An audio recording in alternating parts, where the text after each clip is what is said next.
Baik, selamat pagi rekan-rekan mahasiswa semua.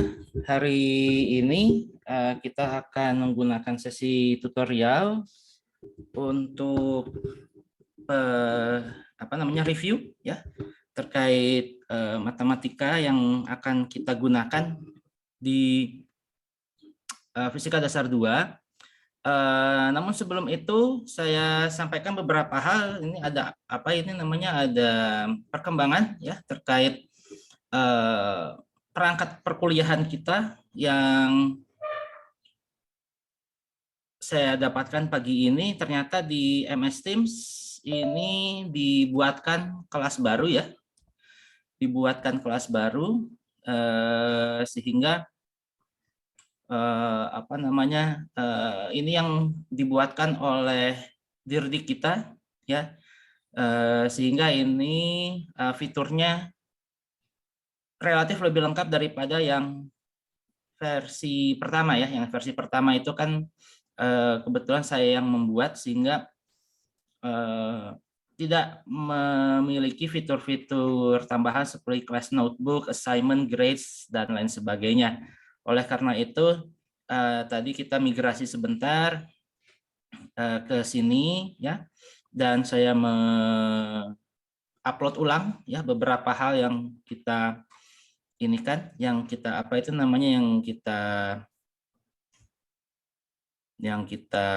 lihat pada perkuliahan kemarin ya, mulai dari pengantar prakuliah, kemudian ada informasi praktikum bagi rekan-rekan yang mengulang praktikum, dan juga perubahan jadwal kuliah kita yang kita sepakati kemarin. Nah, di sini saya lihat tim membernya ini ada 30. Mudah-mudahan ini sesuai dengan yang ada di CX. Namun tentu saja mungkin nanti akan ada penambahan dan lain sebagainya. Nanti tolong informasikan ke saya selekasnya.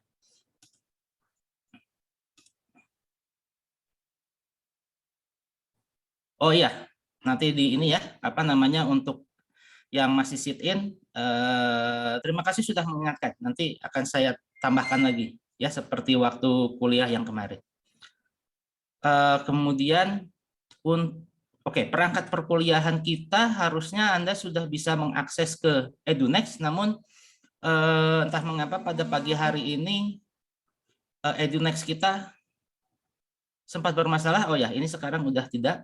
Ini saya tutup dulu.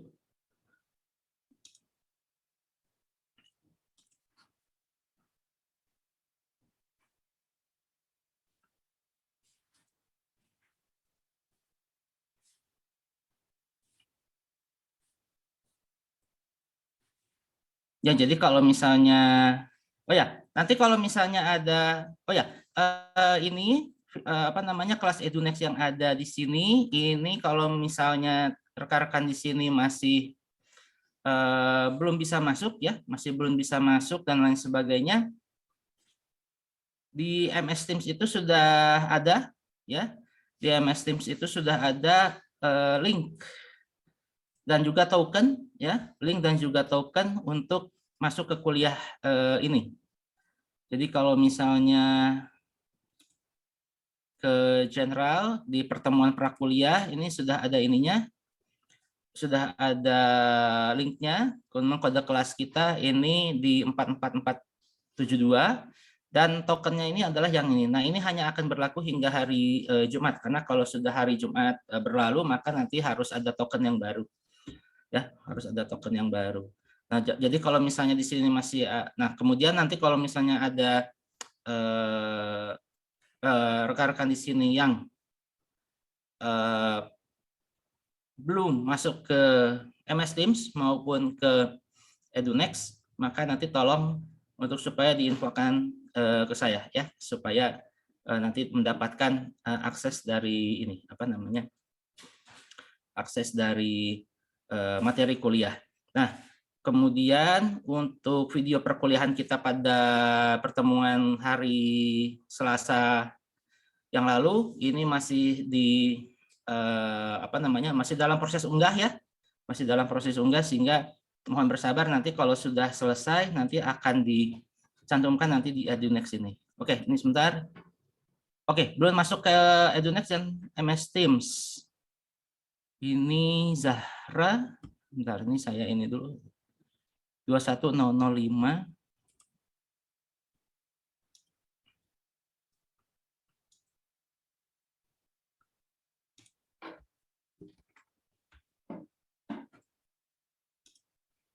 Satu dua sembilan 21005. Bukan. 12 berapa tadi?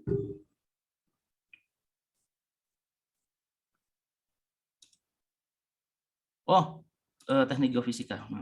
123 21005.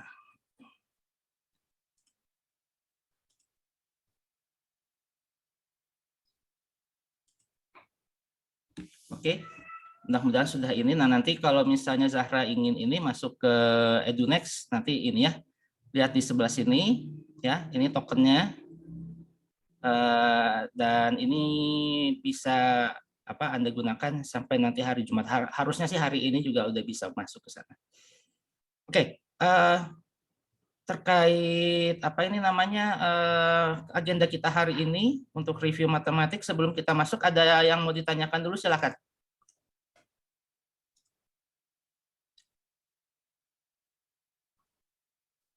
Ya, Quintus silakan.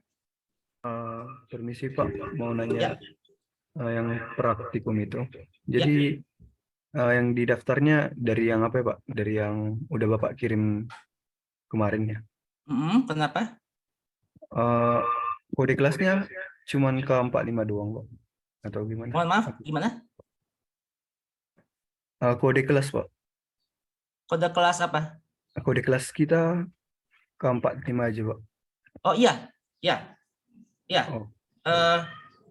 Kode mata kuliahnya FI 1201, kemudian kelas kita itu K45 ya. Oh, baik Pak, terima kasih Pak. Ya, K45.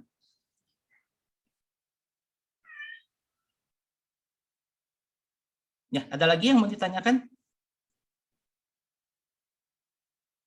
Izin bertanya Pak. Ya. Untuk kelas di EduNext itu cuma satu ya Pak ya untuk fisika dasar ya? Untuk paralelnya tidak ada ya Pak ya? Paralelnya belum.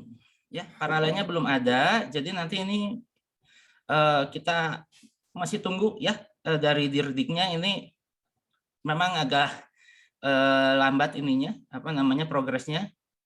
Bahkan semester yang lalu juga kalau nggak salah itu baru ada di pekan kedua ya, baru ada di pekan kedua. Jadinya memang agak lambat dalam ininya. Sehingga kalau misalnya ada info-info terkini terkait perkuliahan dan lain sebagainya, ini akan saya update di EduNext Class ya, di EduNext Class dan juga di MS Teams ya.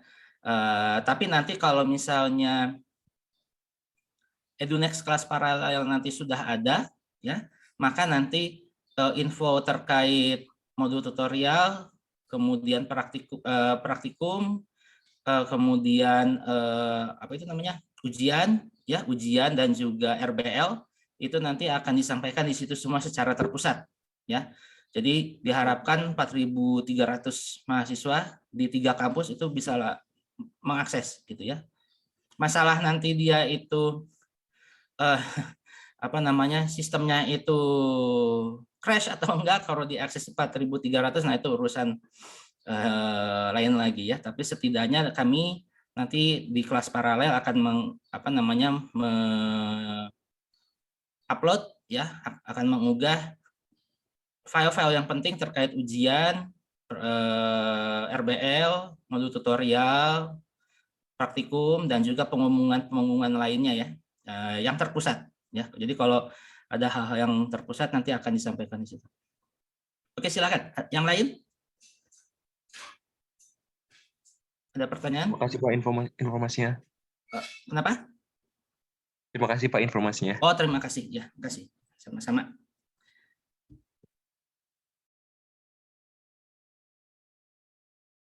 Oke, sebentar. Nah, mudah-mudahan ini. Oke, pada hari ini kita hanya akan review review tentang matematik yang kita butuhkan untuk perkuliahan fisika dasar, dan ini penting karena topik kita di Fisika Dasar 2 ini banyak berkaitan dengan besaran-besaran yang sifatnya vektor, ya. Jadi rekan-rekan di sini harusnya sudah tahu apa bedanya vektor sama skalar. Jadi kalau misalnya suatu besaran itu punya arah dan besar, maka itu disebut sebagai satuan vektor, seperti gaya, medan, dan lain sebagainya. Pengetahuan tentang vektor penting, terutama di rekan-rekan teknik geofisika, pertambangan, dan perminyakan yang menggunakan metode geofisika. Ya, kalau Anda menggunakan metode geofisika untuk misalnya memonitor apa itu namanya reservoir, atau ingin mencari mineral, atau misalnya Anda ingin melihat bagaimana aliran air dan lain sebagainya, maka vektor penting, ya. Jadi Fisika Dasar 2 kita akan mempelajari banyak hal yang terkait dengan medan listrik, magnet, dan lain sebagainya yang penting untuk apa ini namanya ilmu-ilmu kebumian, baik itu teknik pertambangan, teknik perminyakan, teknik geofisika, oceanografi, dan juga untuk di teknik industri berkaitan dengan elektronik, ya, elektronik yang nanti Anda gunakan untuk optimasi di pabrik dan lain sebagainya, basisnya listrik dan magnet. Oleh karena itu maka Anda harus kuat di situ, ya. Sekalipun misalnya nanti yang akan mengerjakan pengukuran atau yang mengerjakan maintenance peralatan dan lain sebagainya itu adalah anak-anak dari atau rekan-rekan dari teknik elektro, dari fisika instrumentasi, dari teknik fisika dan lain sebagainya.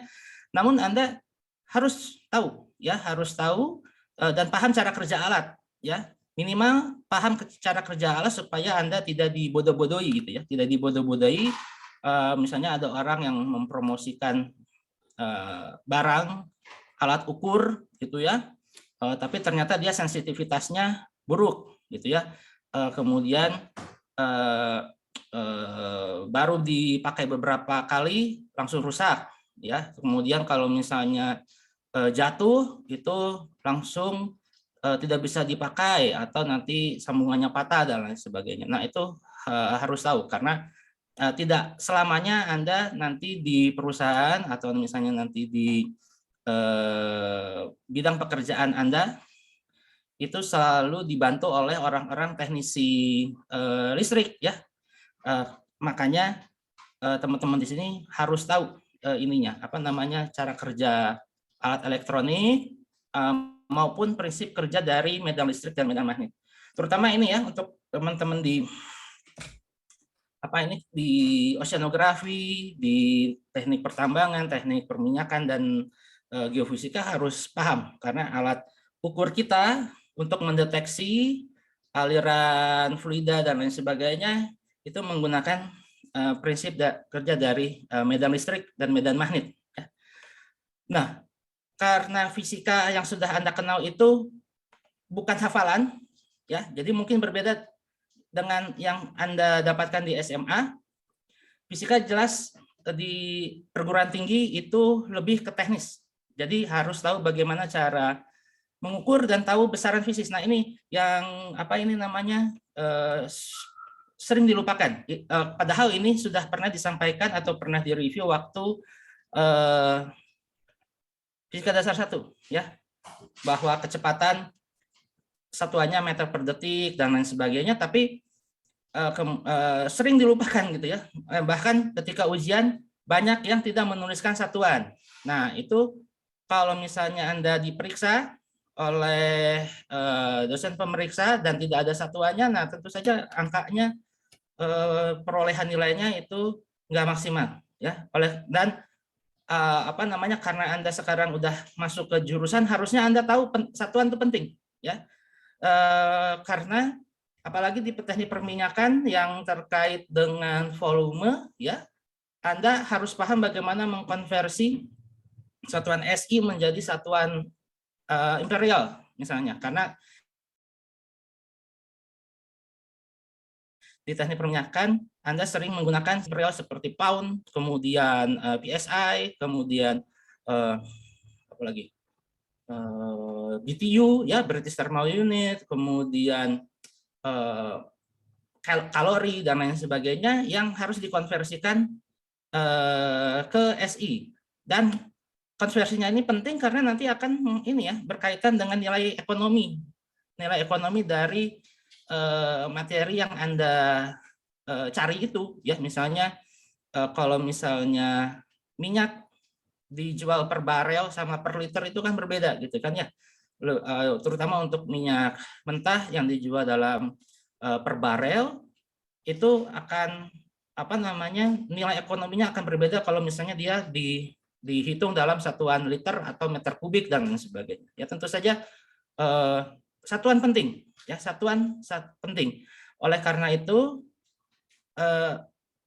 Anda harus ingat kembali bahwa nanti kita akan kita akan belajar lagi tentang gaya elektrostatik, gaya magnetik, ya. Itu satuannya sama dengan gaya yang waktu kita belajar di fisika dasar 1, satuannya Newton, sama aja gitu loh. Ya. Dan itu sebagai mahasiswa teknik maupun sains itu udah harus tahu ya, itu basic, sangat dasar sekali. Jadi kalau misalnya Anda nanti mempelajari tentang bagaimana gaya tarik antara matriks ya, misalnya molekul-molekul yang ada di matriks batuan dengan cairan yang ada di dalam pori, itu satuannya ya tetap dalam Newton gitu ya, sekalipun dia ordernya misalnya 10⁻⁷ 8 dan atau sangat kecil gitu ya, tapi satuannya itu tetap dalam Newton. Nah, 7 besaran pokok yang Anda lihat di ini yang pokok-pokoknya ya, yang terkait dengan panjang, massa, waktu, arus listrik gitu ya, temperatur dan lain sebagainya. Ini yang 7 ini yang dasar. Tapi tentu saja gaya, medan, kemudian potensial itu nanti bukan besaran pokok, tapi besaran turunan atau besaran yang dimodifikasi dari 7 besaran pokok ini. Dan mau nggak mau Anda harus familiar atau terbiasa menggunakan besaran-besaran yang yang turunan itu tadi, ya. Misalnya kalau misalnya gaya tadi Newton, ya, kemudian nanti medan listrik itu ada yang menyatakannya dalam Newton per Coulomb, gitu ya, ada yang nanti menyatakan dalam voltmeter dan lain sebagainya.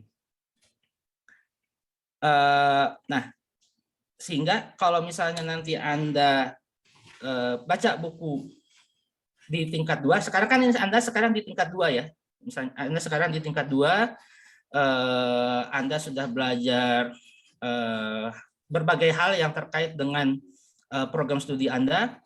Kalau misalnya kalau misalnya di perminyakan Anda sudah tahu bagaimana mekanika fluida, entah itu yang 1 fase atau 2 fase. Kemudian di teknik pertambangan Anda harusnya juga sudah tahu bagaimana mekanika batuan. Kemudian kalau di teknik geofisika Anda harusnya sudah belajar geomatika 1 dan 2. Oceanografi juga seharusnya Anda sudah belajar tentang mekanika fluida, begitu pula di TI ya. Nah, ketika Anda mendapatkan rumus dan Anda analisis, Anda harus betul-betul cek ruas kanan dan ruas kiri itu punya satuan yang sama. Karena kalau enggak, secara fisika itu tidak berlaku gitu ya, tidak valid ya. Jadi rumus-rumus yang Anda pelajari di prodi Anda fisika sudah memberikan arahan kepada Anda untuk cek satuan yang ada di ruas kiri dan ada di ruas kanan itu harus sepadan, harus sama ya. Jadi jangan sampai ketika Anda menganalisis dari praktikum atau apa didapatkan bahwa tidak sesuai gitu ya. Anda misalnya mencari besaran dari potensial listrik misalnya, tapi ternyata di ruas kanannya ini malah menunjukkan medan listrik dan lain sebagainya. Nah, itu harus hati-hati ya. Oleh karena itu di tutorial kita hari ini mudah-mudahan teman-teman di sini masih ingat ya satuan-satuan yang penting. Oke. Saya ini dulu, buka si X dulu sebentar.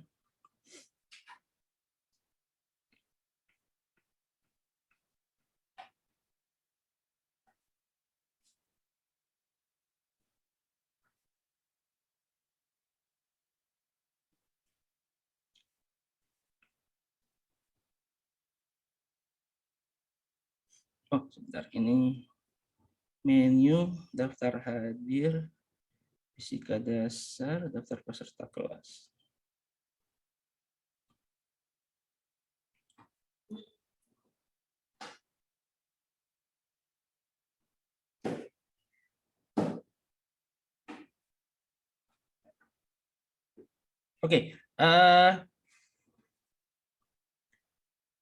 Oke, karena kemarin disampaikan bahwa yang tidak bisa hadir di tutorial hari ini teman-teman dari Tambang 121. Oke, di sini ada Muhammad Al-Kausar.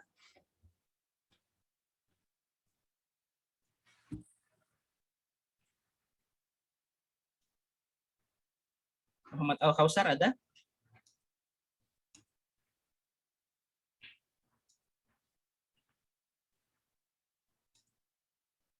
Oke, kalau tidak ada, saya ke nama selanjutnya.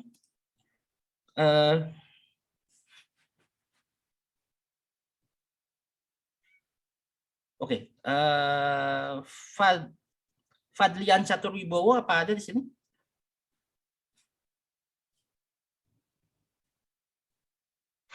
Hadir, Pak. Hadir. Oke. Oke. Oke, ini untuk review, bisa Anda sebutkan satuan untuk percepatan?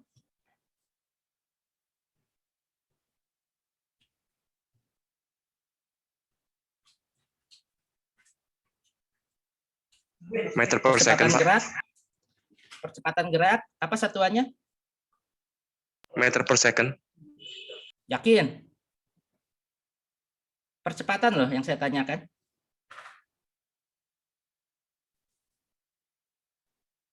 Percepatan. Apa satuannya? Meter per second kuadrat, Pak. Ya, meter per second kuadrat. Jangan salah ya, karena Anda teknik geofisika kan?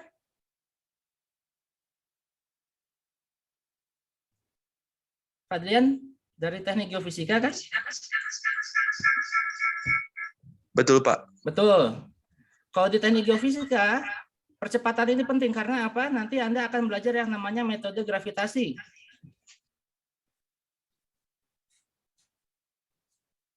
Ya, metode gravitasi nanti satuannya ini gal. Gal ini tidak lain tidak bukan adalah modifikasi dari meter per second kuadrat. Hati-hati.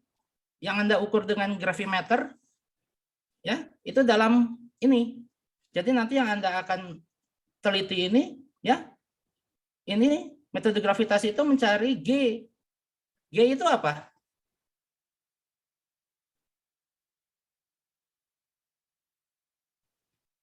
Loh. Sudah ditutup. Halo, Pak. Ya. Mohon maaf, bisa ulangi pertanyaannya? Ya. G ini apa? G ini apa? Besaran apa? Ingat nggak dulu di fisika dasar? Atau sekarang Anda belajar apa teori medan kan? Anda sekarang belajar apa teori potensial kan di TG? G ini apa? Gravitasi, Pak. Ya, percepatan gravitasi. Percepatan gravitasi. Oke, makasih ya. Nah, sekarang saya ke Zahra Syamila, temennya di TG nih. Percepatan gravitasi nilainya berapa?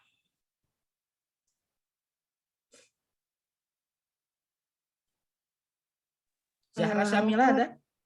Ada? Iya, Pak. Ya. Ya. Percepatan gravitasi kalau di TPB nilainya berapa?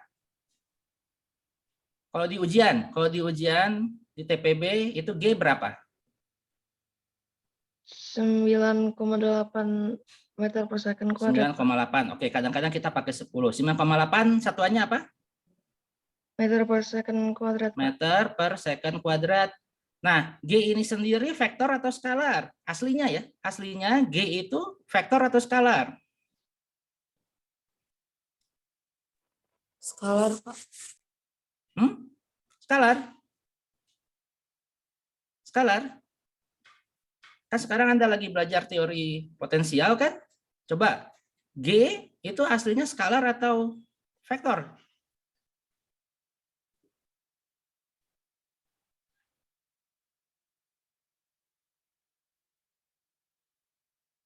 G itu skalar atau vektor? Maaf, Pak, vektor maksudnya, Pak. Vektor, ya, vektor. Karena G itu berkaitan dengan ini. G itu bergantung pada posisi kita. Posisi kita tuh dari mana ya? Dari sini nih. Ya, ini dari posisinya. Ya, dari posisi kita. Diinikan oleh minus G, ya. Kemudian massa bumi dibagi jari-jarinya, ya. Jari-jarinya kuadrat. Nih, ya. Nah, teman-teman di oceanografi dan juga di teknik industri, di pertambangan dan perminyakan harusnya tahu persamaan percepatan gravitasi yang asli, ya.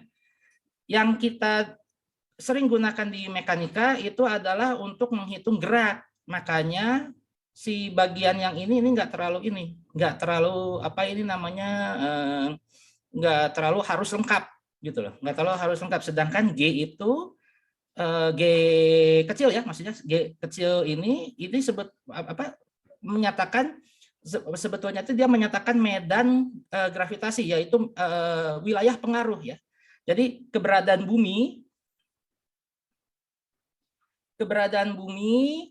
ya terhadap kita itu mengakibatkan kita itu ditarik ke tanah gitu loh.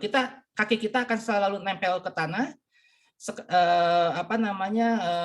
Gedung-gedung akan selalu ada di tanah gitu ya. Itu karena kita ditarik oleh yang namanya si gravitasi. Artinya medan, ini disebut sebagai medan ya, medan gravitasi.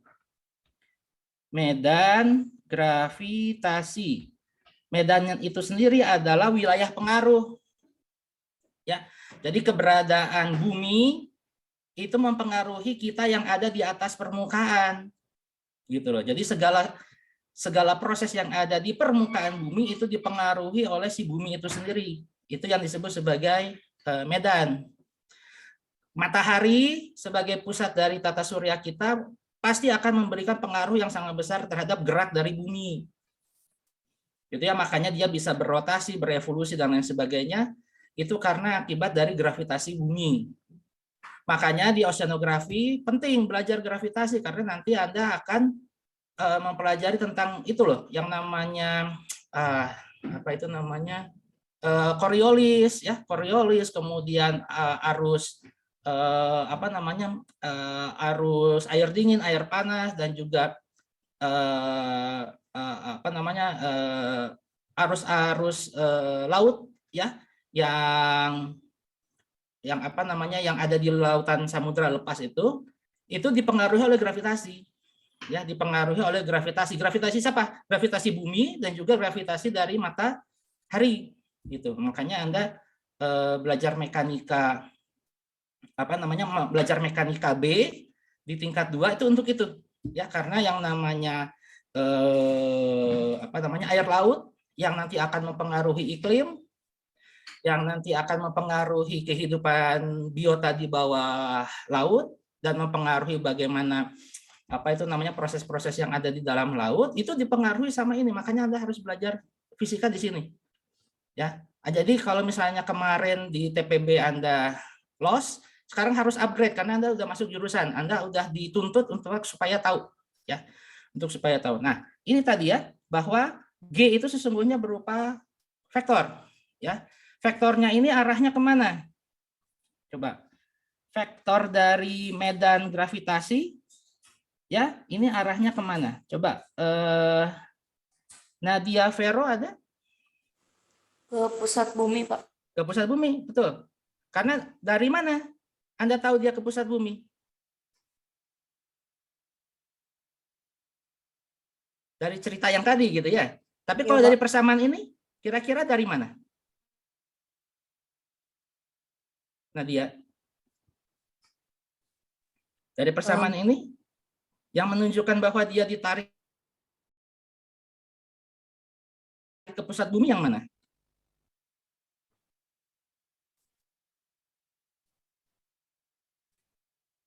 Oke, dirunut dulu ya. G misalnya. Nilai G besar, ini konstanta gravitasi universal. Ini positif atau negatif? Positif, Pak. Positif. M, massa bumi, positif negatif? Positif, Pak. Positif. Nah, R, jari-jari bumi, jari-jari rata-rata ya. Jari-jari rata-rata bumi, positif negatif?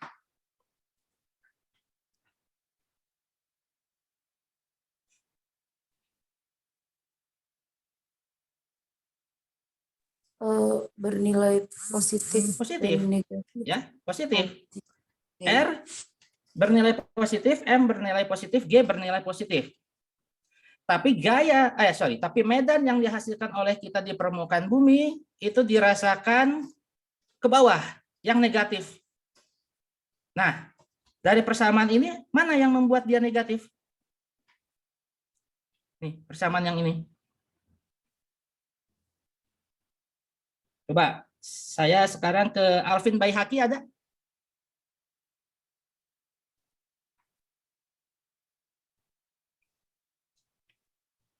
Alvin Baihaqi ada?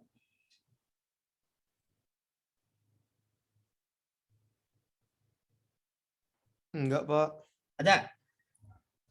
Ini ya, kalau Anda lihat di layar, dan kita tahu bahwa medan gravitasi itu kan ke bawah, ya. Nah, sedangkan persamaannya, ya persamaan fisikanya, ini kan yang ada di dalam tanda kurung ini. Nah, yang membuat medan gravitasi itu menyeret kita ke ini, ke bawah itu, yang mana? Padahal ini G positif, M positif, R positif. Yang menyeretnya yang mana? Tanda negatif, Pak. Betul, itu tanda negatifnya. Ini penting. Jadi rumus itu bukan hanya sekedar rumus, dia ada ini, ya. Dia tuh ada ininya, ada purpose-nya, ada tujuannya, ada kegunaannya, ada fungsinya gitu. Ada fungsinya bukan dalam arti fungsi matematik ya, tapi ada fungsi, ada kegunaan gitu ya, supaya dia menjelaskan bahwa si medan ini yang memaksa kita itu ke bawah gitu. Nah, yang diukur oleh Anda, teman-teman geofisika tambang dan juga perminyakan, ketika nanti mencari basin itu. Anda kan udah belajar geologi ya. Basin itu kan ini cekungan ya, cekungan tempat minyak itu berada, itu dari besarnya ini. Ya, dari besarnya dari sini. Jadi kalau misalnya vektor ini dibesarkan ya, atau dicari berapa besarnya di satu wilayah, misalnya di misalnya Anda lagi di Cirebon gitu ya, di Cirebon di Arjawinangun, atau misalnya Anda melangkah sedikit ke arah utara ke Indramayu, kira-kira nilai G-nya, G mutlaknya sama atau berbeda?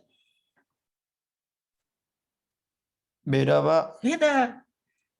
Lebih tinggi mana kira-kira elevasinya? Anda di Arjawinangun atau di Watu Belah dengan di Indramayu?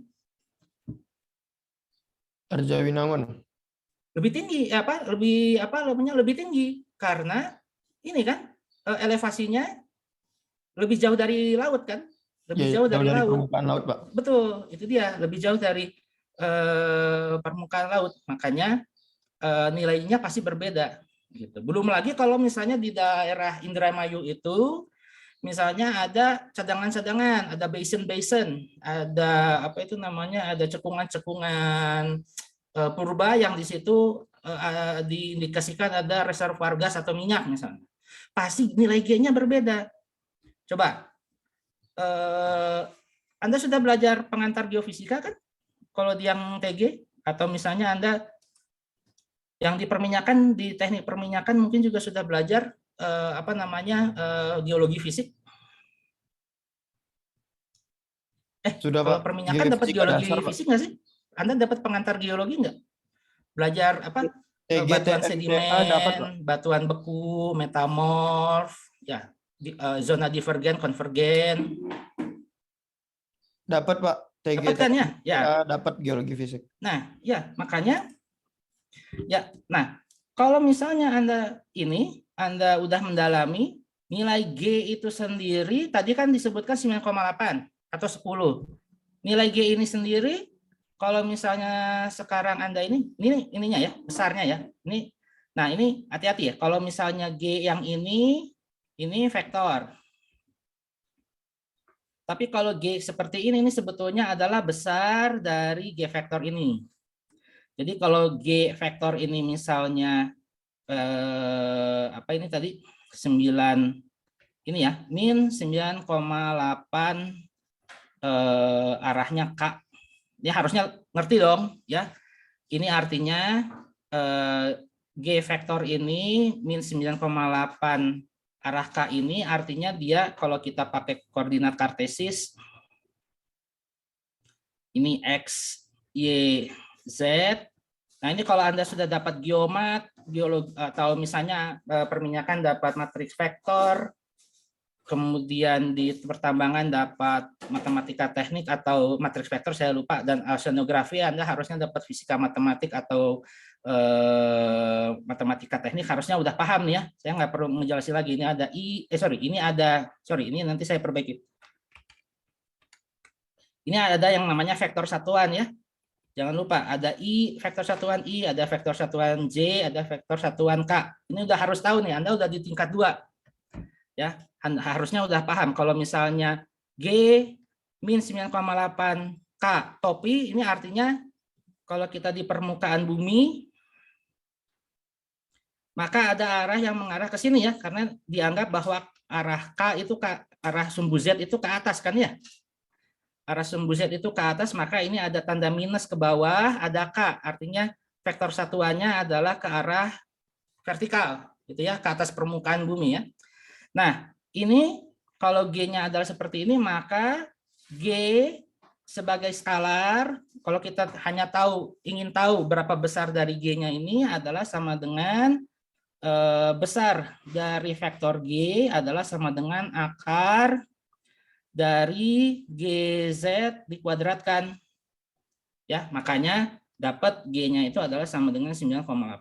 Tapi kalau sekarang kita pelajari di tingkat 2, apakah G itu 9,8 secara tepat?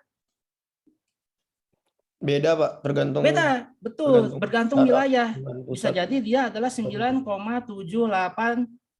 56123 yang akan Anda cari dengan metode geogravitasi ya, untuk mengetahui, dan ini sebetulnya masih panjang lagi ya, ini masih panjang lagi. Nah, yang nanti Anda akan dapatkan dari metode gravitasi itu adalah ininya nih. Bukan yang 9,8-nya. Itu relatif sama di semua permukaan bumi, itu relatif sama karena ini menyatakan rata-rata ya, rata-rata dari medan gravitasi. Tapi yang nanti akan membedakan Anda tahu bahwa di situ ada cekungan atau ada antiklin atau ada sinkline atau ada apa itu namanya lava gitu ya. Kalau di oceanografi nanti di situ ada kalung gitu ya. Itu dengan ini ya, di digit-digit terakhirnya ini ya. Nah, kenapa di apa ini namanya, kenapa di kebumian Anda menggunakan gal? Karena kalau misalnya menggunakan meter per detik kuadrat, Anda harus menggunakan ini semua. Angka ini secara keseluruhan, meter per second kuadrat. Tapi kalau dengan gal, ya, kalau dengan gal Anda di-cut aja bahwa ini nih yang pentingnya nanti. Hanya bagian yang ininya saja, makanya satuan penting. Nanti di ujian, kita kan nanti ujiannya kan luring, ya. Anda harus tuliskan satuan yang benar. Ya, Anda harus tuliskan satuan yang benar karena satuan itu penting. Sekarang Anda sudah di tingkat 2 sudah tahu bahwa ini ya, bahwa satuan itu penting. Dan di metode gravitasi misalnya di angka-angka orde-orde terakhir ini yang nanti akan menentukan bahwa ini daerah ada reservoir, ada mineral, ada syncline, anticline, atau ada apa itu namanya? Ada intrusi, ya, intrusi dari magma dan lain sebagainya. Ini nanti yang nanti akan penting, ya. Makanya kalau misalnya kita punya vektor A, ya, nanti besaran fisika yang akan kita pelajari, mau itu gaya, mau itu medan, itu semua nanti akan dalam bentuk vektor, ya. Vektornya ini kebanyakan ini adalah fungsi fungsi jarak gitu ya, dan lain sebagainya. Tapi let's say ketika kita punya vektor A, maka dia akan punya yang namanya komponen. Ada AX yang vektor satuannya I, ada AY yang vektor satuannya adalah J topi, dan ada AZ yang vektor satuannya adalah K topi. Ini kalau 3 dimensi, ya. Nah, yang G ini sebenarnya juga 3 dimensi, tapi kan tidak ada gaya gravitasi, tapi tidak ada yang namanya medan gravitasi arah I dan J, makanya dia hanya tunggal K topi aja, gitu loh. Artinya komponen A, jadi kalau misalnya medan gravitasi G ini disamakan dengan A ini, maka komponen AX-nya 0, komponen AE-nya 0, karena secara fisis yang pengaruh itu hanya ke arah vertikal. Ya, yang secara fisis itu signifikan adalah yang arah vertikal akibat ada keberadaan si bumi itu tadi. Makanya penting mempelajari ini, ya. Penting sekali mempelajari ini.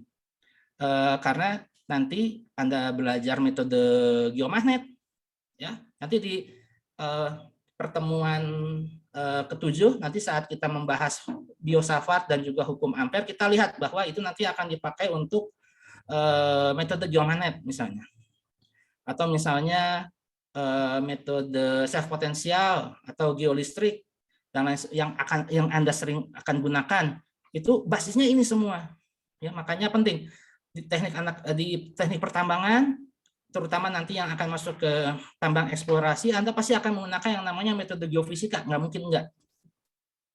Di teknik industri, sekalipun nanti Anda akan langsung berhadapan dengan sirkuit atau rangkaian alat dan lain sebagainya, tapi Anda juga harus tahu ininya, basicnya, ya, bagaimana muatan listrik itu berinteraksi dengan yang lainnya dan lain sebagainya, sehingga kalau misalnya nanti Anda akan mengembangkan teknologi yang lebih maju di pabrik Anda atau di tempat Anda bekerja dan lain sebagainya, supaya nanti industrinya akan berkembang, harus tahu ininya, basis teknologinya itu dari mana, gitu ya, menggunakan bagaimana si listriknya itu didistribusikan dan lain sebagainya, gitu. Nah, kenapa saya tidak langsung ke medan listrik? Karena saya ingin beranjak dari hal yang sudah kita tahu dulu, ya. Kita beranjak dari hal yang sudah kita tahu dulu di fisika dasar 1 tentang gravitasi, karena hal-hal yang kita pelajari di gravitasi itu nanti akan dipakai di elektrostatika dan juga di medan magnet, ya. Di medan magnet dan juga di medan elektrostatik, hal-hal yang sudah kita pelajari di gravitasi akan dipakai semua. Walaupun nanti besaran-besarannya ini berbeda. Kalau sekarang yang Anda lihat di layar, ini ada GMR. Ada konstanta gravitasi universal, ada massa bumi, dan juga ada jari-jari bumi.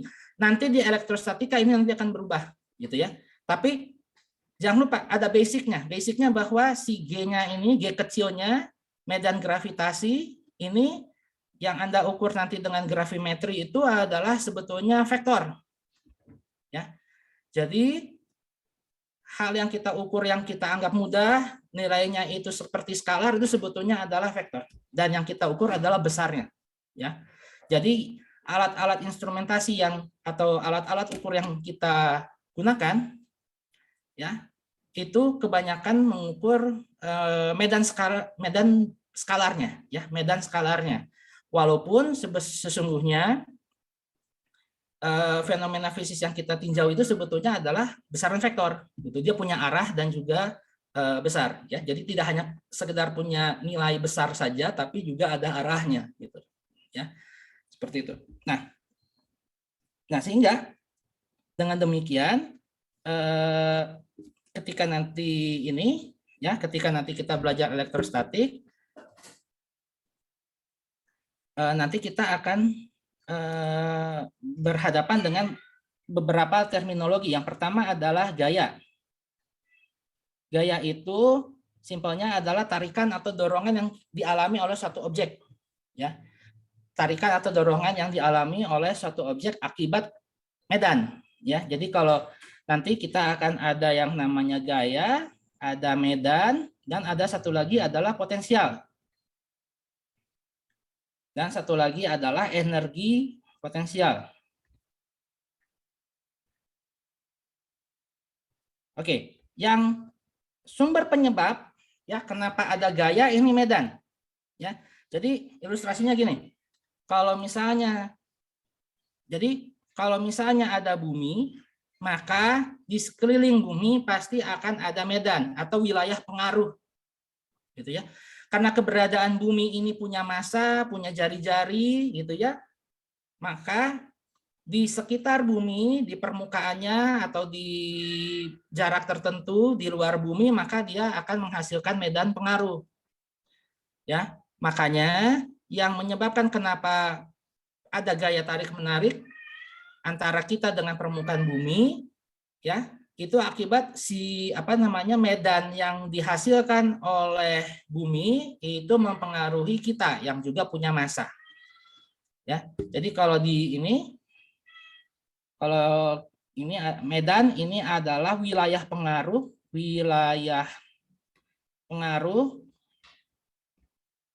ya, wilayah pengaruh yang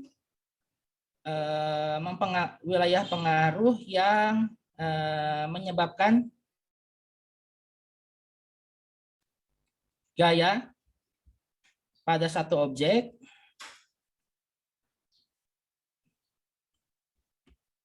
Kemudian gaya itu sendiri adalah tarikan atau dorongan yang dialami oleh suatu objek. Nah, potensial ini sama dengan medan sebetulnya. Potensial itu juga menyatakan wilayah pengaruh. Ya, wilayah pengaruh, ya, wilayah pengaruh yang dialami oleh suatu objek, namun tidak menghasilkan gaya, ya.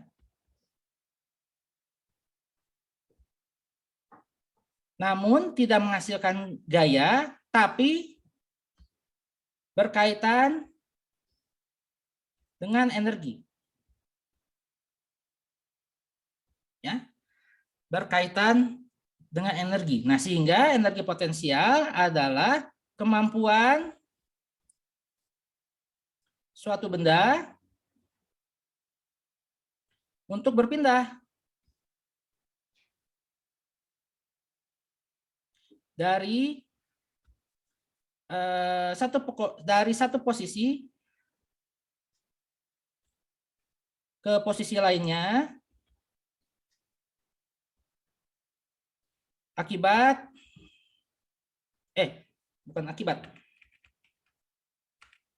kemampuan satu benda untuk berpindah dari satu posisi ke posisi yang lainnya dalam pengaruh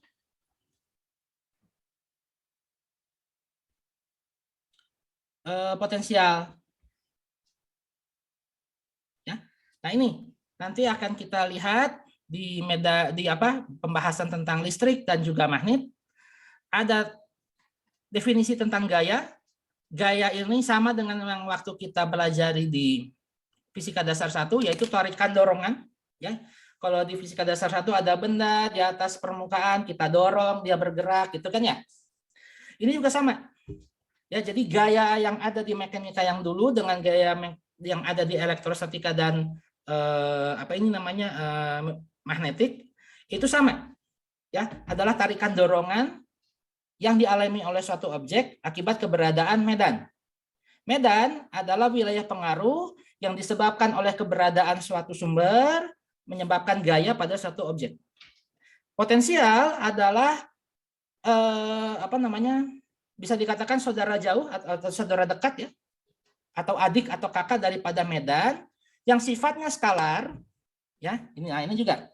Kalau ini gaya ini adalah vektor, yang ini vektor, yang ini skalar, energi potensial juga skalar.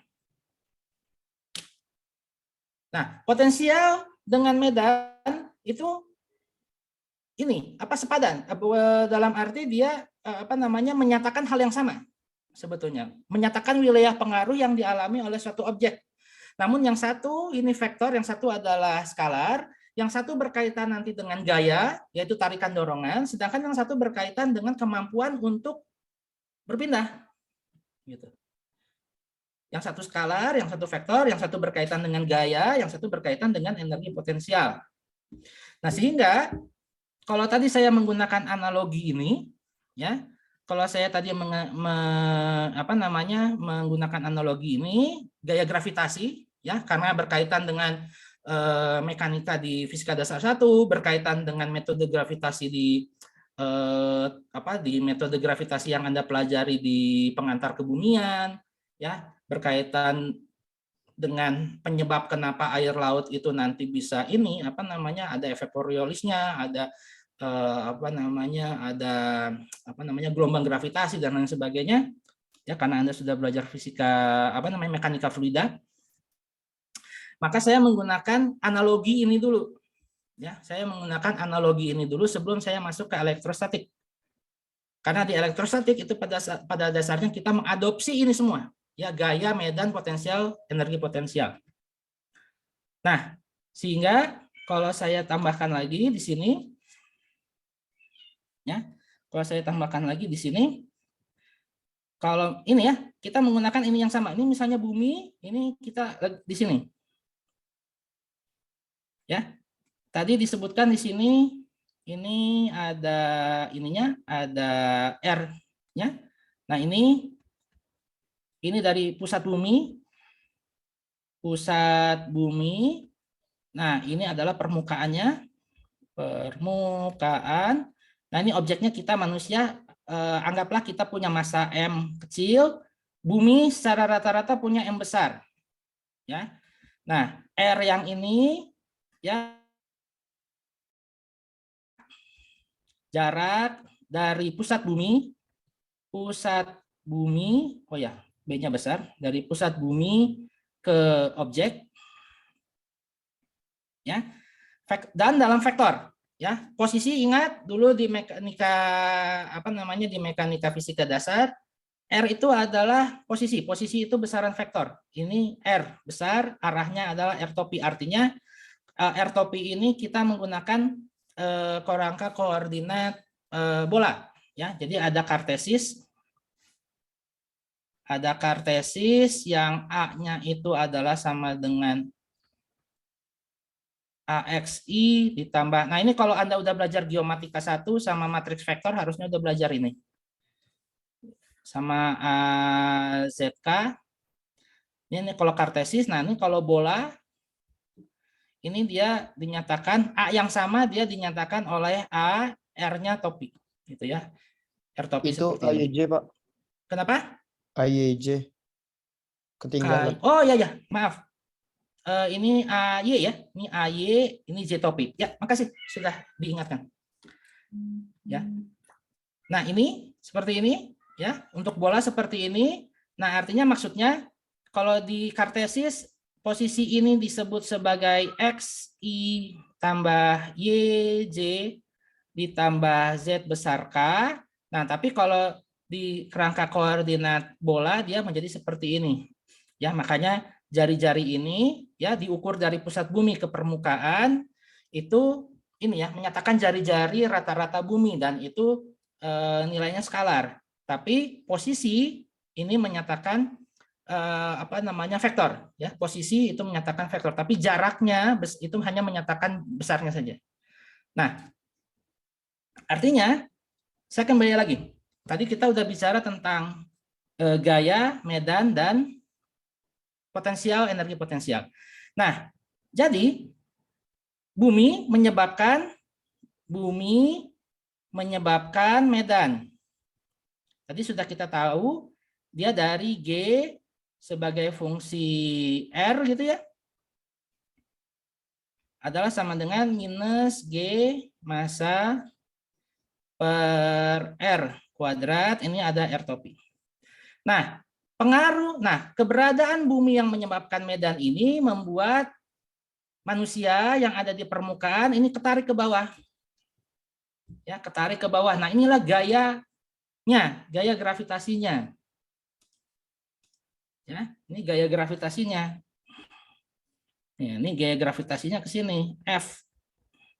Nah, sehingga F-nya sebagai fungsi R, sebagai fungsi posisi, dia adalah sama dengan minus G M besar, M kecil per R kuadrat, R topi. Nah, artinya ada tambahan M ini. Ya, ada tambahan, massa tambahan ini, M kecil, yaitu massa kita. Ya, massa manusia yang ada di permukaan. Nah, jangan lupa ini satuannya kilogram. Ya, ini satuannya kilogram. Kemudian R ini satuannya adalah meter. Kemudian massa M besar ini juga dalam kilogram. Nah, G ini satuannya ini dalam Newton. Sorry. Salah.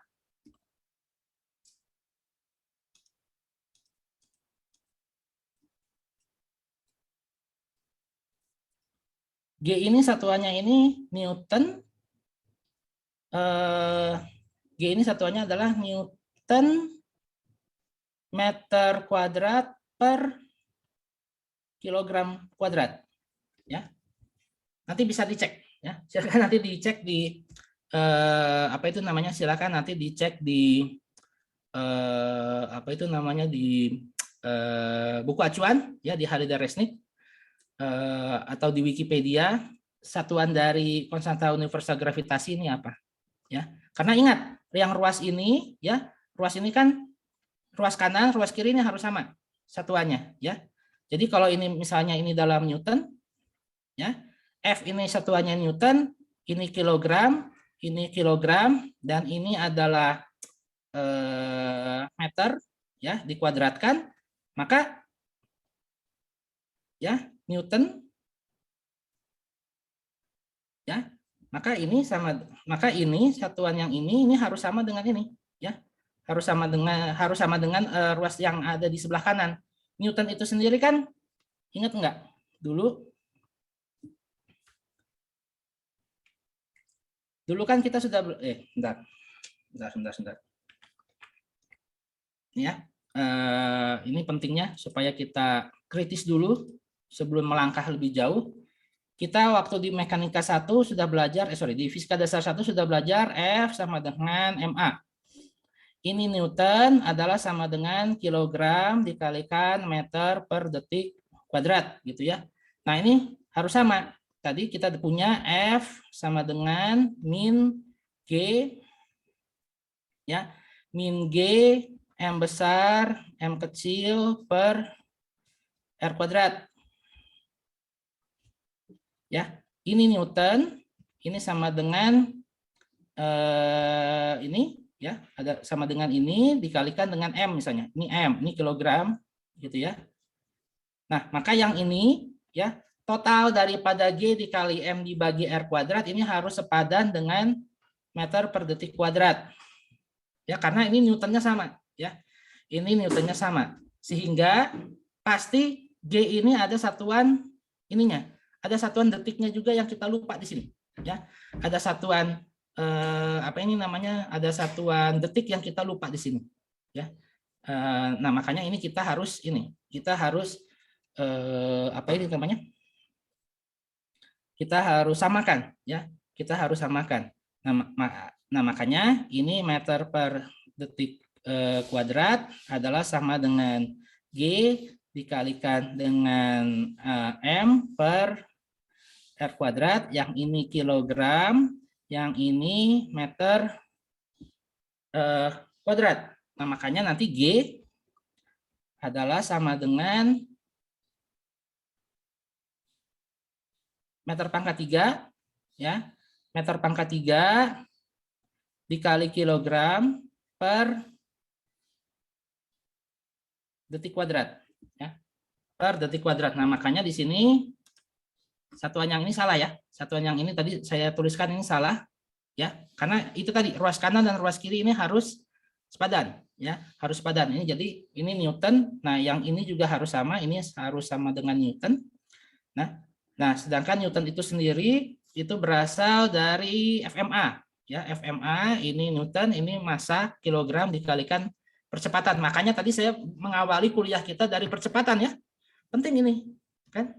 Untuk menginikan ruas. Jadi sebelum kita masuk ke trigonometri, sebelum masuk ke kalkulus, satuan dulu, ya. Fisika selain matematika, trigonometri dan kalkulus penting, satuan juga penting, ya. Dan itu harus dan juga vektor skalar juga penting, tapi ya ini tadi, ya. Kita cek dulu dari satuan. Nah, sehingga nanti G-nya adalah seperti ini. Nah, betul nggak seperti itu? Nah, kita cek aja. Konstanta gravitasi universal. Kalau di Google yang pertama, Pak, yang Bapak tulis yang benar. Yang Newton kali meter kuadrat per. Universal. Ya, ini jadi ini, ya. Jadi ini Newton meter kuadrat per kilogram kuadrat, ya. Nah, tapi Newton itu sendiri apa? Newton itu sendiri kan kilogram meter per detik kuadrat, kan, ya? Ya, Pak. Ya. Jadinya seperti itu, ya. Jadi bentar. Ya, iya, betul. Jadinya ini kan sama juga dengan ini, kan? Ini kan sama juga dengan meter kuadrat per second kuadrat. Ini kilogram. Gitu, ya. Ini jadi sama dengan Newton meter kilogram. Gitu, ya. Sebentar. Yang ini, ya. Tadi ini, ya. Yang ini Newton meter kuadrat per kilogram kuadrat. Sebentar. Ini tadi ada yang salah mungkin. Sebentar.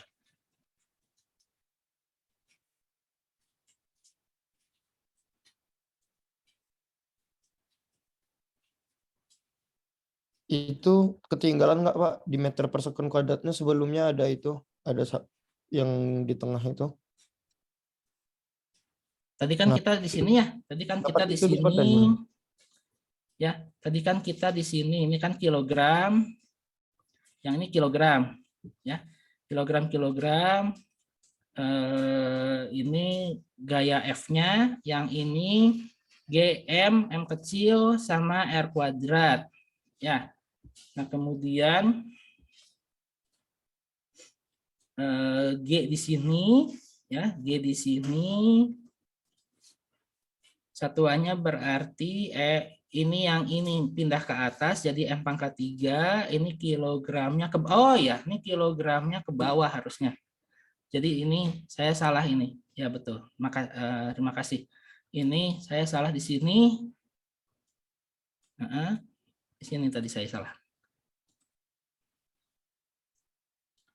Ini harusnya meter. Ya, meter pangkat 3 ke atas, kemudian dibagi kilogram second kuadrat, gitu, ya.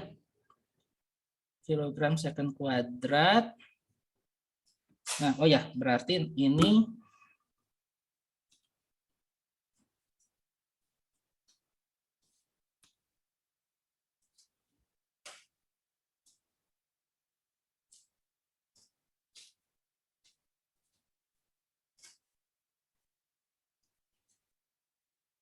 Oh, atau sebentar. Ini saya kayaknya ini apa namanya?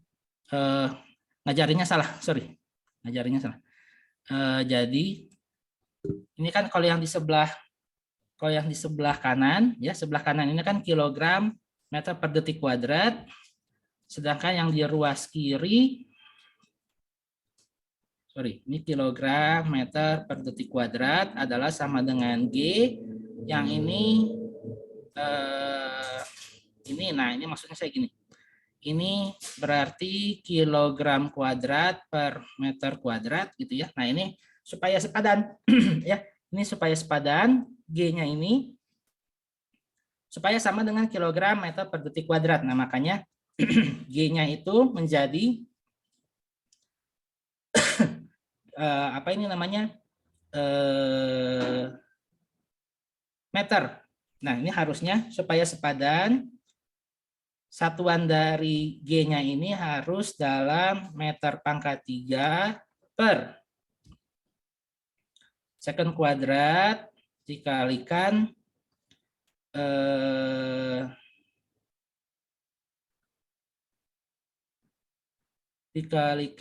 kilogram gini ya. Bentar. Ini supaya sepadan, maka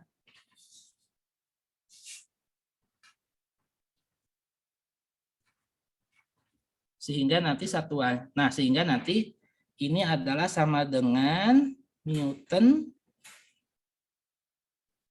Sebentar. Ininya meter kuadrat, ini kuadrat dibagi ini kilogram.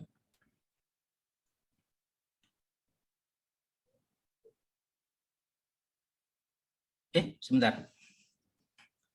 Yang ini tadi sudah betul ya, bentar. Kalau kita ini kan Newton meter kuadrat per kilogram kuadrat. Ini Newton meter kuadrat per kilogram kuadrat. Ini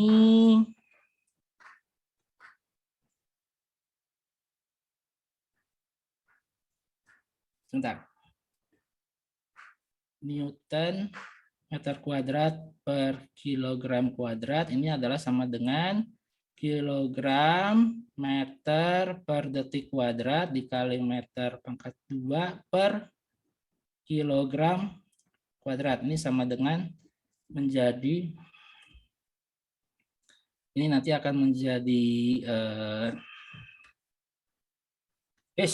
salah aja. Ini nanti akan menjadi meter pangkat 3 per second kuadrat kilogram. Oh iya udah betul. Ini. Yang ini ya kan sama ini. Ya, jadi betul ya. Ini kalau di ini kan ya, kalau misalnya diurai Newtonnya nanti satuannya ini. Ya, nanti satuannya ini. Tapi tentu saja karena kita pakai Newton makanya ini. Nah, artinya ini tadi ya. Sebelum kita cek, sebelum kita terapkan ya di medan gaya, potensial dan juga yang lainnya, cek dulu satuannya sudah tepat belum ya, satuannya sudah tepat belum, dan ini sudah tepat ya, ini sudah tepat. Terima kasih tadi udah ada ininya, udah ada apa bantuannya. Oke, kembali lagi. Nah, jadi tadi kita udah belajar bahwa bumi menghasilkan medan pada manusia. Pada manusia dirasakan gaya tarik, gitu ya.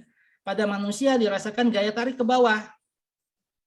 Jadi si bumi menghasilkan medan menghasilkan medan yang arahnya itu menuju pusat bumi, makanya ada tanda minus ini. Kemudian kita sebagai manusia yang ada di permukaan mengalami gaya tarik bumi ke bawah, gitu ya. Nah, selain itu nanti kita juga akan mendapatkan potensial gravitasi.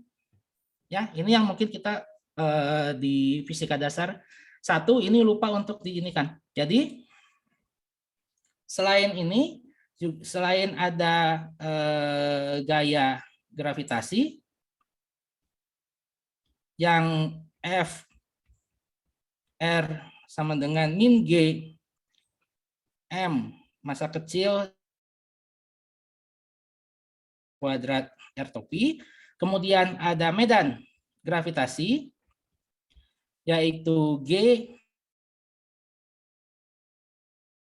R, jangan lupa ini ininya ada tanda vektornya, ini G M besar per R kuadrat R topi. Nah, ini ya kembaran potensialnya, ya kembaran skalarnya, ini vektor, ya. Kembaran skalarnya adalah sebut potensial gravitasi. Ya, potensial gravitasi disebut sebagai U. Ya, atau bukan U. Sorry. Gravitasi ini biasanya dilambangkan kalau Anda belajar metode gravitasi menggunakan buku Telford itu nanti ada kalau enggak U atau kalau U itu energi potensial.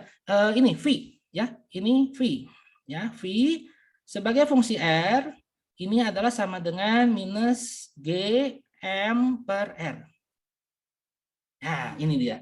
Jadi medan gravitasi dan potensial gravitasi itu sama-sama menyatakan medan pengaruh. Tapi kalau yang satu medan pengaruhnya menghasilkan gaya tarik ke bawah, kalau yang potensial itu menghasilkan kemampuan suatu benda untuk pindah dari satu posisi ke posisi yang lainnya.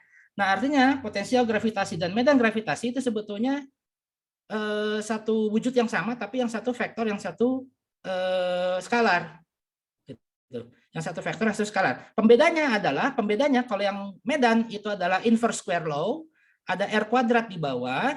Kalau potensial gravitasi itu hanya seper R saja. Bedanya situ. Ya. Bedanya situ. Tapi dia menyatakan apa? Itu sama-sama menyatakan medan pengaruh. Medan pengaruh yang satu, yang medan itu mengakibatkan ada gaya tarik atau dorong. Kalau yang satu lagi, potensial itu menyatakan ada kemampuan karena ada medan pengaruh tersebut, maka suatu objek itu bisa berpindah dari satu posisi ke posisi yang lainnya dipengaruhi oleh potensial itu gitu. Nah, sehingga nanti kita sebut ada yang namanya energi potensial. Nah, energi potensial adalah U. U ini berasal dari integral dari F ds. Ya, jadi F yang sama yang ini F gravitasi dikalikan ds ini nanti hasilnya skalar. Nah ini nanti hasilnya adalah sama dengan min G M besar M kecil per R. Ya. Nah jadi ini 4 serangkai yang nanti akan kita pelajari di elektrostatika ini. Dan kita akan adopsi semuanya di sini. Nah, kalau gaya gravitasi jelas tadi menyatakan kemampuan dari tarikan atau dorongan yang dialami oleh manusia ini akibat medan dari bumi. Nah, kalau potensial gravitasi itu adalah medan pengaruh bumi terhadap manusia ini tapi dalam skalar. Nah, sehingga kalau misalnya Anda lompat ya, kalau misalnya Anda lompat, berpindah posisinya dari sini ke sini, lompat gitu ya. Nah, nanti akan ada perubahan energi potensial. Ya. Nanti akan ada yang namanya perubahan energi potensial. Nah, kemampuan objek manusia ini untuk menghasilkan perubahan energi potensial itu dipengaruhi oleh si potensialnya. Jadi bukan oleh medannya. Ya. Jadi keberadaan bumi ini menghasilkan medan sama potensial. Efeknya pada manusia adalah gaya tarik menarik itu diakibatkan dari medan, ya diakibatkan oleh medan. Sedangkan kemampuan kita untuk pindah secara vertikal itu diinikan oleh energi potensial, diakibatkan oleh energi potensial. Ya, jadi jadi nanti di elektrostatika kita nanti akan belajar yang namanya gaya elektrostatik. Formulanya sama, bentuknya seperti ini. Medan gravitasi juga bentuknya seperti ini. Nanti di medan listrik bentuknya mirip-mirip seperti ini. Potensial listrik nanti juga bentuknya mirip-mirip seperti ini. Energi potensial listrik nanti bentuknya juga mirip-mirip seperti ini. Tinggal nanti penggunaannya itu nanti bagaimana. Nah, yang harus diingat dari review ini adalah nanti banyak besaran kita itu menggunakan R. Ya, banyak nanti akan menggunakan nanti kalau misalnya di elektrostatika, ya di elektrostatika nanti kita akan banyak menggunakan ini. Jadi tadi kan saya bilang G itu adalah sama dengan minus G besar, M besar, R kuadrat ini ya, R topi. Nah, R kuadrat ini tuh untuk kalau misalnya dalam kasus bumi, ya, di permukaan bumi, misalnya gini. Ini misalnya bumi, sorry. Nah, ini kita di sini. Ini pusat buminya di sini. Ini R. Ya. Nah, tapi kalau misalnya objeknya ada di sini. Ya, misalnya objeknya ada di sini. Nah, ini kita menggunakan R posisi secara umum, ya. R posisi secara umum. Nah, makanya kalau ini untuk kasus di permukaan bumi,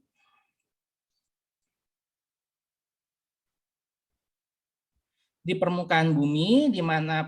mana posisi dari R ini adalah sama dengan R besar R topi. Nah, tapi kalau untuk yang umum, ya, kalau misalnya nanti di ini ya, M aksen ini, kalau misalnya di sini nanti medan yang dirasakan oleh objek M aksen itu adalah G sebagai fungsi R adalah sama dengan min G M per R kecil. Ya, R kuadrat, R topi. Atau bisa juga ditulis sebagai adalah sama dengan minus G M besar dibagi R pangkat 3 R vektor dikali, nah kayak gini ya, kalikan R vektor. Jadi ini sama ya, yang bentuk penulisan yang ini yang satu sama yang nomor 2 ini sepadan ya, sepadan karena yang ini adalah sama dengan RXI ditambah RYJ topi ditambah RZK topi, atau dalam kerangka koordinat bola dia juga disebut sebagai R topi kayak gini. Ya. Jadi ini review vektornya yang perlu kita ingat-ingat ya, supaya nanti nggak kaget saat masuk ke elektrostatik dan magnetostatik. Besarannya itu vektor-vektor semua. Tadi ada komponen-komponennya, ya, ada komponen-komponennya, ya, ada komponen-komponennya, dan itu penting, ya, karena nanti medan itu arahnya kemana? Karena kuantitas dari medan pengaruh ini itu dia punya arah, ya, punya arah. Beda dengan potensial. Kalau potensial itu plus minus itu hanya kecenderungan saja, gitu ya, hanya kecenderungan saja. Jadi bukan dia akan menyebabkan dia ketarik, gitu ya, dan lain sebagainya. Dia hanya sebuah nilai saja, ya, hanya sebuah nilai saja. Nah, kemudian, nah makanya ini penting, ya, disampaikan di sini kita review. Nah, kemudian di sini juga sudah ada catatan-catatan yang saya tulis waktu mengajar di K38 di semester yang lalu. Jadi menerangkan tentang ini misalnya, ya, misalnya kalau misalnya Anda mau mencari besar dari R itu gimana caranya, ya, ini review saja. Kemudian ini ada kerangka koordinat, kartesis dan juga bola, silinder dan lain sebagainya. Kemudian bagaimana melakukan penjumlahan vektor, ya. Ingat, melakukan penjumlahan vektor itu per komponen, ya. Jadi nanti ketika kuliah nanti, ya, kita nanti akan masuk materi ini, materi elektrostatik. Penjumlahan vektor jangan lupa gimana caranya, karena bukan di jumlah-jumlah begitu saja, ya, harus lihat per komponennya. Kemudian representasi dari vektor itu ada satu dalam persamaan yang barusan, yang ini, ya, dalam ini, dan juga ada dalam gambar. Anda di teknik geofisika dan juga di oceanografi saat belajar efek efek gravitasi dan juga efek itu, ya, terhadap terhadap apa namanya pergerakan partikel fluida harus tahu arah-arah dari vektor. Jadi nanti ketika di review bagaimana menggunakan sinus, cosinus, dan tangen itu udah harus tahu, ya. Itu udah harus tahu. Kalau misalnya Anda ingin menghitung komponen vertikal, sin. Kalau menghitung komponen horizontal, umumnya kita pakai cosinus, ya. Itu diingat kembali bagaimana cara menginikannya, karena berkaitan itu trigonometri sama vektor itu saling berkaitan, ya, saling berkaitan.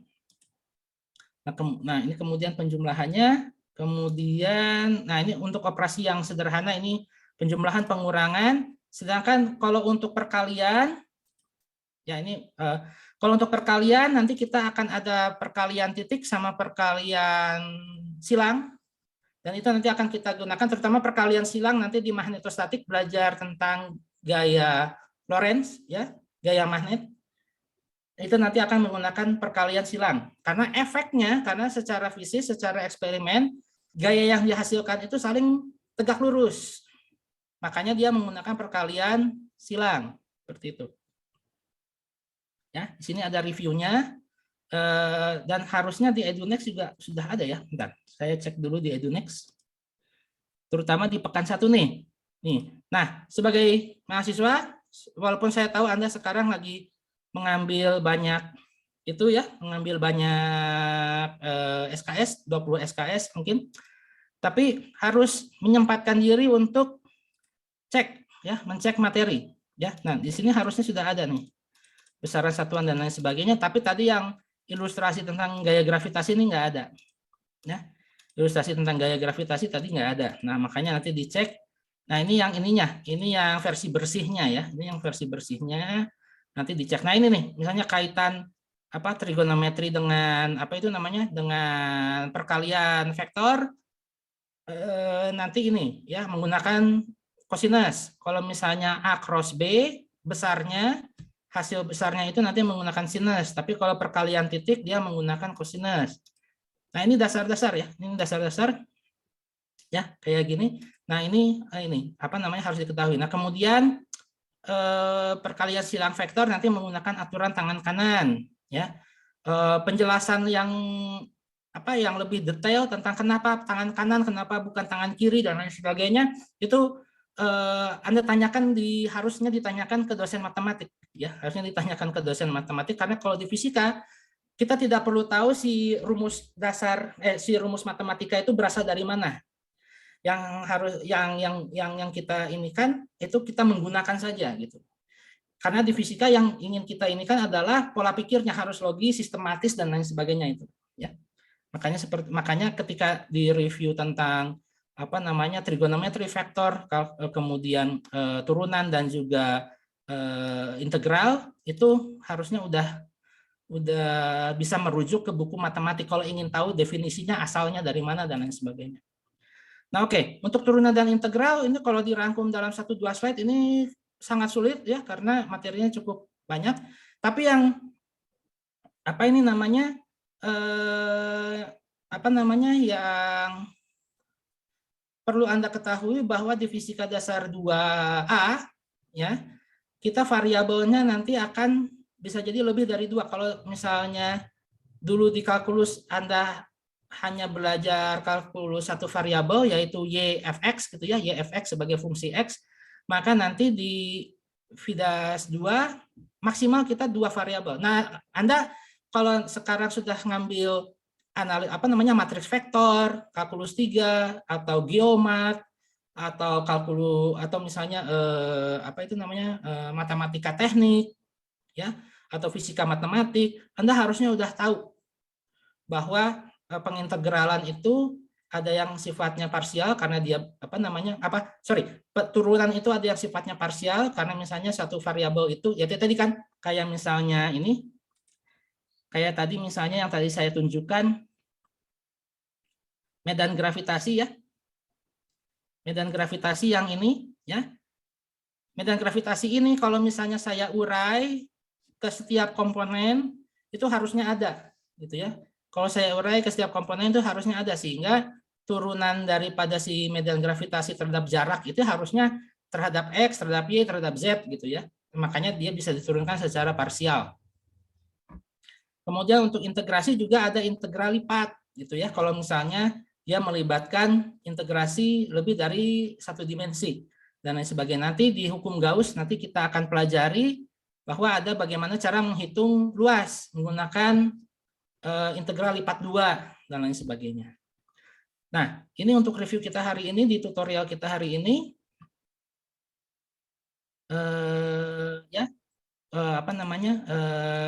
Sebelum kita nanti akan masuk ke elektrostatik. Nah, take home-nya take home message sebelum nanti kita akan masuk ke kuliah elektrostatik adalah ini, bahwa nanti kita akan mendalami bahwa nanti kita akan melihat bahwa elektrostatika, magnetostatika akan berkaitan dengan gaya, medan, potensial, dan energi potensial.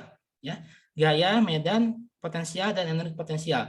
Keempat-empatnya mirip-mirip, tapi punya arti fisik yang berbeda. Yang Anda ukur menggunakan alat ukur gravimetri, Lacoste-Lomberg, dan lain sebagainya itu adalah besar dari medan gravitasi. Ya, besar dari medan gravitasi yang diukur di permukaan supaya nanti Anda bisa tahu di bawah permukaan bumi itu ada mineral, ada minyak, ada gas, dan ada aliran air, dan lain sebagainya. Nah, medan gravitasi yang lebih kompleks yaitu dalam bentuk vektor ini nanti akan menghasilkan atau adalah oknum yang bertanggung jawab dalam pembentukan gaya gravitasi. Saudara kembarnya yaitu potensial gravitasi adalah medan pengaruh juga, namun sifatnya skalar. Ya, sifatnya skalar. Namun walaupun dia itu sifatnya skalar, dia juga masih bertanggung jawab atas kemampuan dari suatu objek untuk bisa berpindah dari satu posisi ke posisi yang lainnya. Makanya dia berkaitan dengan energi potensial. Ya, makanya potensial berkaitan dengan energi potensial, medan berkaitan dengan gaya gravitasi, walaupun kita juga bisa menghitung energi potensial ini dari gaya, karena kita udah belajar usaha energi kan ya. Kita udah belajar usaha energi bahwa perubahan energi potensial itu berasal dari usaha. Ya, FDS ini kan usaha ya. Jadi ini tadi, misalnya manusia ini loncat gitu ya, loncat-loncat gitu ya. Nah itu kan berarti ada gaya gravitasi yang mempengaruhi orang itu, kemudian dia ada perubahan jarak gitu ya. Nah itu nanti berkaitan dengan perubahan energi potensial. Kalau dulu kita MGH ya, MGH, nah itu ya ini energi potensial perubahan apa namanya? Mana sih tadi? Nah ini, kalau misalnya Anda ubah ini, ya, kalau misalnya Anda bongkar persamaan ini sama juga dengan ini. Ini energi potensial gravitasi. Nah ini perubahannya, ini adalah sama dengan MGH1 dikurangi MGH0. Nih, jadi persamaan yang ini dengan ini sama nih. Perubahan MGH1 min MGH0 ini sama. Ya, ini dipengaruhi oleh potensial. Ya, energi potensial gravitasi dipengaruhi oleh potensial, sedangkan gaya gravitasi dipengaruhi oleh medan. Oke, saya kira itu saja dulu tapi tutorial kita hari ini berkaitan dengan review. Nanti siang kita akan masuk ke materi tentang elektrostatik. Ya, kita nanti akan lihat contoh soalnya ya, karena harusnya itu hal-hal yang terkait materi normal itu seharusnya Anda sudah dapatkan di tahun yang lalu, sedangkan nanti kita akan lihat walaupun nanti akan saya review juga ininya ya, kalau misalnya masih ada miskonsepsi atau apa yang terkait dengan yang terkait dengan medan elektrostatik dan gaya elektrostatik dan lain sebagainya, kita luruskan di situ ya, kita luruskan di situ supaya nanti tidak ada ini lagi, harusnya tidak ada ini, karena penting loh ini ya tentang elektrostatik ini penting karena nanti di prodi Anda masing-masing ya, sekalipun itu nanti Anda bagiannya itu terapan, udah langsung punya alat, langsung ukur dan lain sebagainya, tapi Anda harus tahu fundamentalnya kayak gimana, karena itu yang jadi yang jadi pembeda antara ITB dan bukan ITB. Anda harus tahu sampai ke dasarnya, Anda harus ngulik gitu loh ya. Anda harus ngulik sampai ke dasarnya gitu dan harus berpikir kritis gitu ya. Jadi seperti itu. Baik, saya kira demikian. Terima kasih atas perhatiannya. Mohon maaf tadi pagi. Oh ya, kalau nanti misalnya nanti sore ada kesulitan akses dan lain sebagainya, nanti dikomunikasikan via MS Teams saja. Baik, ini saya stop recordingnya.